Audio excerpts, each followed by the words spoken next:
And you're watching Dad's Got Eats. Thank you for tuning in. Today we are doing some chopping. One of the things that I probably should have not done early on was to introduce my kids to tater tots with jalapeno and onions and cheese, because now that's the only way they want to eat it. So one of the things that people tend to do is grab the jalapeno without a glove. Just keep in mind that you have to be disciplined to grab it and not touch anything else on your body, especially your face, until you get to wash your hands, because these things are just downright nasty. I'm cutting off the end, cutting down the long way, cutting down the long way again, making thin lines so that I can chop it. So basically it's always sitting in the refrigerator, and when I need it, it's ready to go. So most people will take the rib out because the rib is what's going to create the heat. Well, that's where the heat really sits in. You can take out as much seed or the rib that you want. So this way you minimize the heat. But as I said in the past episodes, we kind of like it hot. And that's pretty much it. I throw out the cap. Unless you're having a soup that you're planning on making or something that you need some heat in, you can utilize that. Then the next step is to cut our onions. If an onion is facing away from you, it kind of reduces the tears. So what I do is I kind of like face it down and face it down, as I said, and then start chopping it. We don't need it diced so small, but basically so it can go into a pan to saute. And there goes our onion. Actually, drop it in the bucket. Drop it like it's hot. Take our onion, cut it the long way, face it down. Oops. Face the onion down and start chopping away. Oh, this one's stubborn. And when you're trying to save a few seconds of time, it's already cut up in the refrigerator.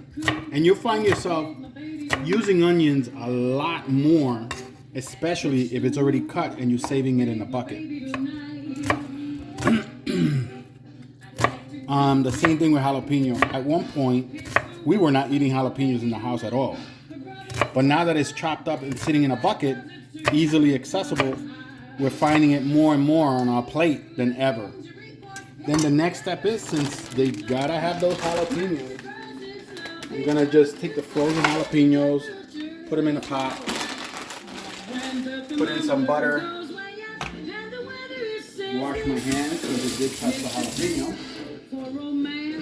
And once that starts heating up, the next step is to drop our jalapenos, our onions. In fact, we can do that now. We're gonna drop a little bit of onion to start with.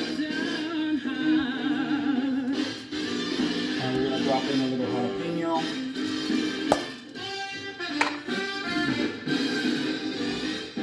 Wash your hands again.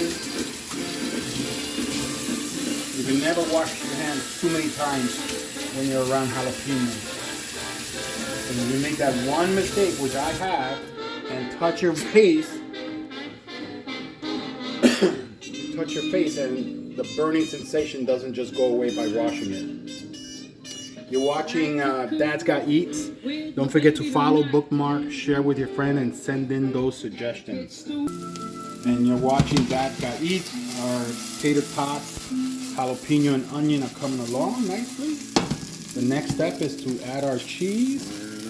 And I'm going to pair this with a sausage, egg, and cheese croissant from that place, no names mentioned, that has a crown on it. A leftover one. We're adding our cheese. Let that melt down. We're gonna add our lid to kind of increase the steam.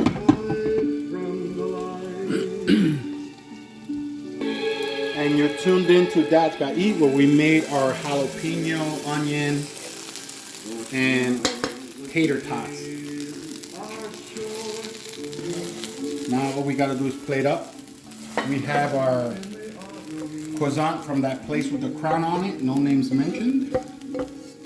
And there's our tater tots croissant egg and cheese, sausage, coffee, and we are done. Thank you for watching. Don't forget to bookmark, share with your friends, send in those suggestions, and stay tuned for the next episode.